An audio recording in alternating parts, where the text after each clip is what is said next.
I don't think we've ever said that aloud. That sounds like an accounting. Yeah. Why not settle for me, darling, just settle for me. Settle for Me is kind of this older song, but it's the type of song that I've been listening to my whole life. And this type of song that got me really excited to do this show is, I loved listening to musical theater, but as I got more into comedy writing, I was frustrated that musical theater wasn't funny in like an edgy, funny, dark way, that it was like kind of this cute or clever, and I like taking the Cole Porter style and then exploring it with an alt comedy, contemporary look.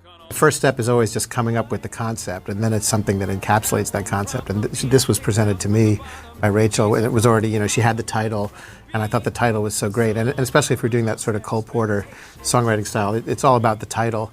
So, as soon as she said the title, I was like, oh yeah, that's awesome. I love doing old-timey musical numbers, and I didn't ever have a thought like, oh, will people be turned off by it, because I don't care. It's really about not just what we haven't done yet, but also just what's going to work in the scene best and move the plot forward the way we want. I have left off my masculinity, so settle for me.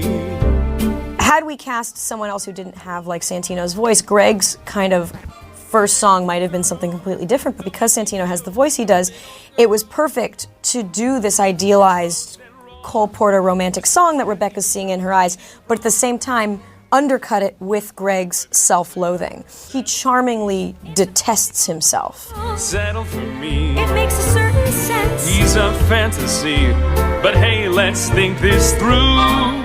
This song kind of encapsulates everything I wanted to do with this show as a musical theater geek.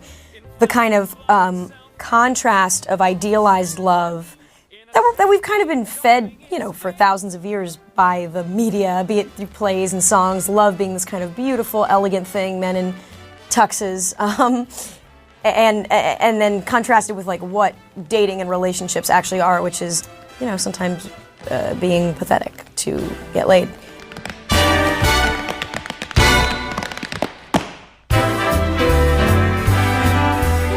The amazing thing is that we didn't know each other before this. I knew Aline, who's the executive producer, but I didn't know Rachel. And we sort of were thrown into this thing, and right away had to start collaborating on songs, which is a real hit or miss thing. I mean, you either have a chemistry with somebody or you don't.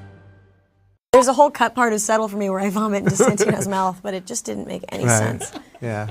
Blech.